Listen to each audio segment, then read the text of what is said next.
मौनी अमावस्या क्यों है इतनी खास? सुनिए पौराणिक व्रत कथा। जय श्री कृष्ण। दोस्तों, ऐसा कहा जाता है कि मौनी अमावस्या के दिन गंगा जल अमृत में बदल जाता है। पौराणिक कथाओं के अनुसार मौनी अमावस्या के दिन मनु ऋषि का जन्म हुआ था।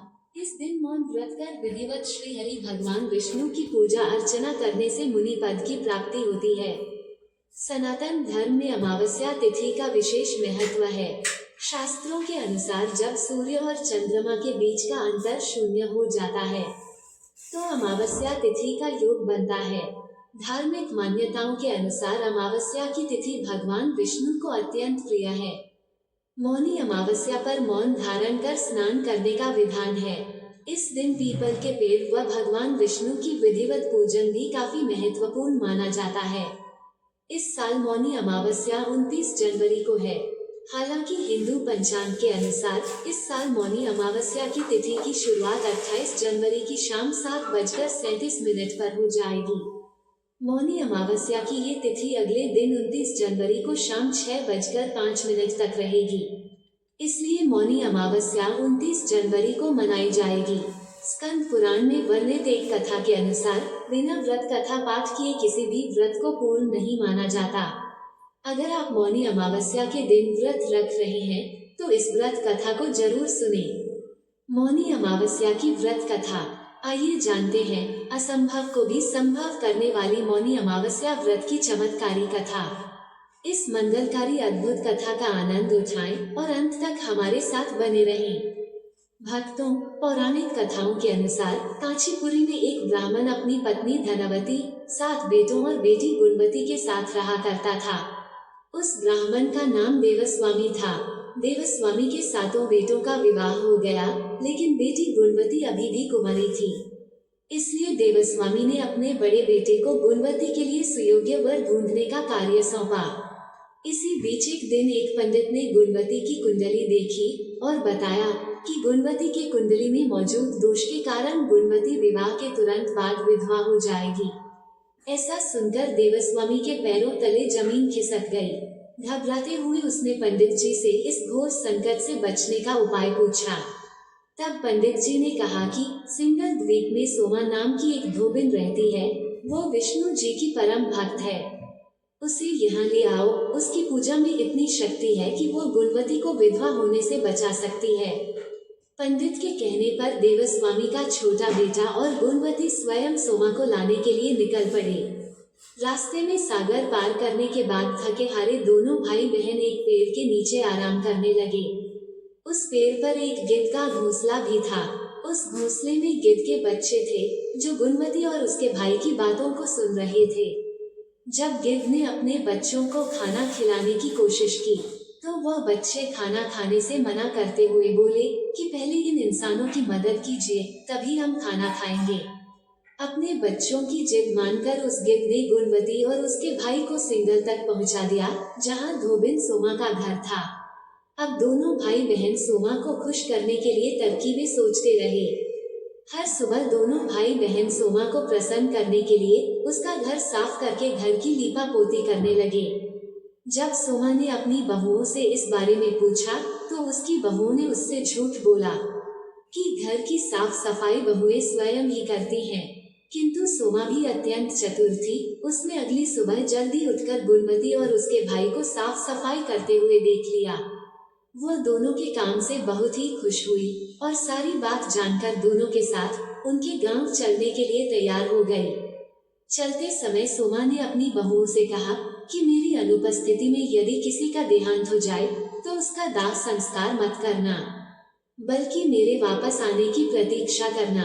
और फिर सोमा बहन भाई के साथ कांचीपुरी पहुंच गई। दूसरे दिन गुणवती के विवाह का कार्यक्रम तय हो गया। कुंडली दोष के अनुसार सप्तपदी होते ही गुणवती के पति का देहांत हो गया।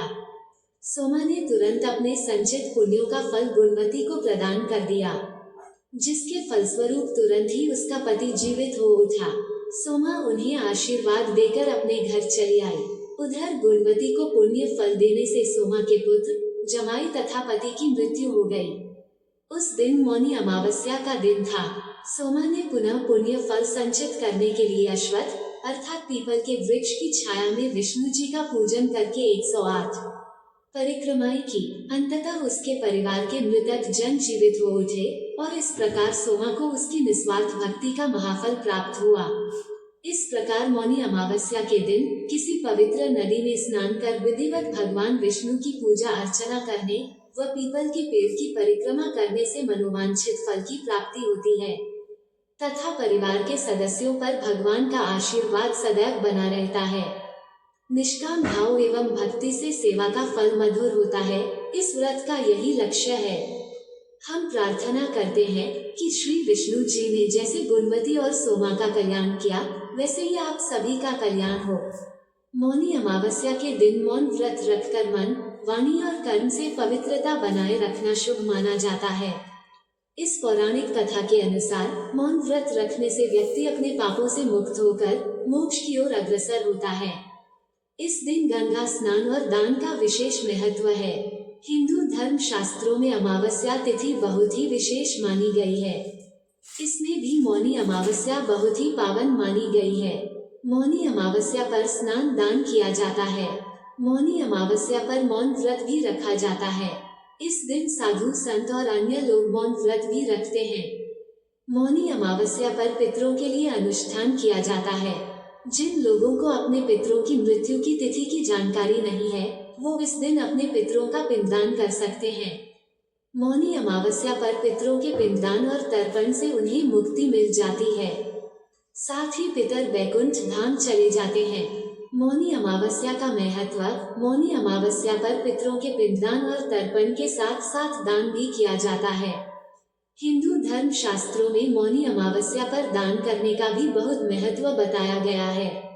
मान्यताओं के अनुसार मौनी अमावस्या पर स्नान के साथ दान करने से पुण्य फलों की प्राप्ति होती है।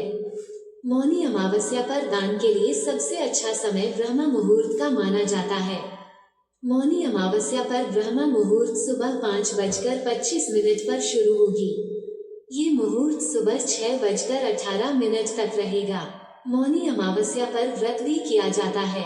मौनी अमावस्या का व्रत करने से आत्मसंयम, शांति और मोक्ष प्राप्त होता है। शास्त्रों में कहा गया है कि मौनी अमावस्या का व्रत करने से समाज में मान सम्मान बढ़ता है। दोस्तों, चलिए अब जानते हैं कि इस दिन मौन व्रत क्यों रखा जाता है। मौनी अमावस्या पर मौन व्रत भी रखा जाता है। इस दिन लोग आत्मसंयम और मानसिक शांति के लिए मौन व्रत करते हैं। साधु संत इस दिन मौन व्रत रखते हैं क्योंकि मौन मन को कंट्रोल में रखने और ध्यान में एकाग्रता का सबसे सशक्त माध्यम है। शास्त्रों के अनुसार मौन व्रत से व्यक्ति आध्यात्मिक उन्नति प्राप्त करता है। इस साल की मौनी अमावस्या बहुत ही विशेष है। भगवान सूर्य इस समय मकर राशि में गोचर कर रहे हैं। वहीं 29 तारीख को चंद्रमा भी मकर राशि में गोचर करेंगे। गुरु पंचम भाव में विराजमान हैं। ऐसे में एक उत्तम स्थिति बन रही है। इस दिन सिद्धि योग का भी निर्माण हो रहा है। महाकुंभ में इस दिन अमृत स्नान किया जाएगा। इस वजह से इस साल की मौनी अमावस्या बहुत विशेष रहेगी। इस दिन अगर आप व्रत रख रहे हैं तो प्रातः उठकर सबसे पहले स्नान करें और फिर भगवान विष्णु और भगवान शिव की पूजा करें। साथ ही मौनी अमावस्या की व्रत कथा सुने। तो दोस्तों, आपने आज के इस वीडियो से क्या सीखा और दोस्तों, आपको ये कथा और जानकारी कैसी लगी, कृपया कमेंट करके जरूर बताएं। वीडियो पसंद आया हो तो लाइक करें और अपने दोस्तों के साथ शेयर करें। कमेंट बॉक्स में जय श्री कृष्ण लिखना ना भूलें और ऐसी ही और भी बहुत सारी कहानियों को सुनने के लिए चैनल को सब्सक्राइब जरूर करें। धन्यवाद।